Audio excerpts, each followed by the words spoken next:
ஜெயகுருதத்தா. நான் வந்து இன்றைக்கி கிருஷ்ண ஜெயந்திக்கோசரம் இந்த வந்து சோமாசிக்கு சொல்கிறேன். சோமாசிக்கு என்னென்ன பண்ணணும்னு, எப்படி பூர்ணம் பண்ணிக்கணும்னு முதல்ல சொல்கிறேன். அதுக்கு வந்து ஒரு 50 கிராம் பாதாம் பருப்பு, 50 கிராம் முந்திரி பருப்பு, அந்த இது கசகசா ஒரு 2 டேபிள் ஸ்பூன், ரவை 50 கிராம், அப்புறம் ஏலக்காயும் ஜாதிக்காயும் பொடி பண்ணி அதை ஒரு சின்ன டீஸ்பூனில் வச்சுக்கணும்.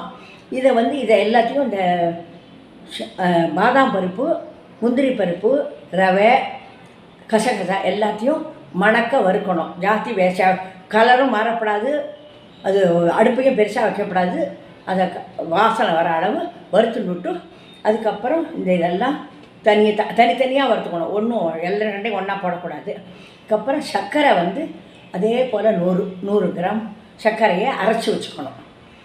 இதெல்லாத்தையும் எல்லாத்தையும் மிக்சியில் அரைச்சின்னுட்டு ஒன்று ஒன்றா அரைச்சி கொட்டினுட்டு, அதுக்கப்புறம் இந்த சர்க்கரையை அரைச்சி அதை எடுத்து வச்சுக்கணும். இந்த ஏலப்பொடியை போட்டு சர்க்கரையை போட்டு இதுலேருந்து கடையிலேருந்து வாங்கின தேங்காய் துருவல் இருக்கே, அந்த தேங்காய் துருவலில் அதே போலையே ஒரு 50 கிராம் போட்டு அதை துளியோடு சொட்டு நெய்யை ஊற்றி அதை ரெண்டா சுட பண்ணிக்கணும். அதாவது அதுவும் அது கொஞ்சம் கிராப்பில் இருக்கணும். அது ஏற்கனவே அது வர கரகரம் தான் இருக்கும். பட் அதுக்கு கொஞ்சம் சுட பண்ணிவிட்டு அது வாசனை வர அதையும் சேர்த்து போட்டு இதில் அரைச்சி, அதுக்கப்புறம் ஒரு 100 கிராம் சர்க்கரையை போட்டு அந்த சர்க்கரையை அரைச்சி இதில் கொட்டி இந்த ஏலப்பொடியும் போட்டு ஜாதிக்காய் பொடியும் போட்டு நல்லா கலந்து வச்சுட்டேன்னாக்கா இதுதான் பூரணம் இருக்குது. அதுக்கப்புறம் என்ன பண்ணணுன்னாக்கா மைதா மாவை 1 கப் எடுத்துக்கணும். அதை இது பண்ணிக்கணும். அந்த 1 கப்புக்கு நல்லா டேபிள் ஸ்பூன் நெய் ஊற்றணும்.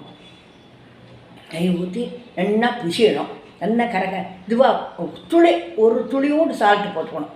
அது வந்து இருக்குது. அதை நல்லா தேய்ச்சி பிசிஞ்சாக்கா கொஞ்சம் பிடிச்சாக்கா பிடிபடும், விட்டாக்கா அது வந்து உதிரும். அந்த மாதிரி இருக்கிறச்சா நல்லா பண்ணிவிட்டு, அதுக்கப்புறம் நம்ம ரொட்டி மாவு பிசைகிறாப்புல பிசிக்கணும்.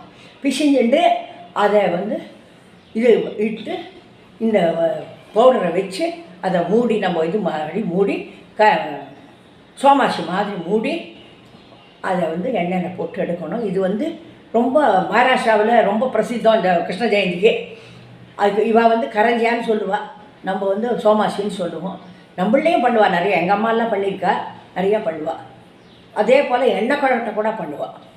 முதல்ல இதை பண்ணி பாருங்கோ எப்படி இருக்குன்னு. அதை வந்து இதே போல் பண்ணி எண்ணெயில் போட்டு, ஆனால் ஜாக்கிரதையாக போட்டுடணும். ஜாஸ்தி எண்ணெய் காயப்படாது, திட்டமாக காயணும், ரொம்ப கம்மியாக காயணும். அதுக்கப்புறம் அது போட்டு எடுக்கணும்.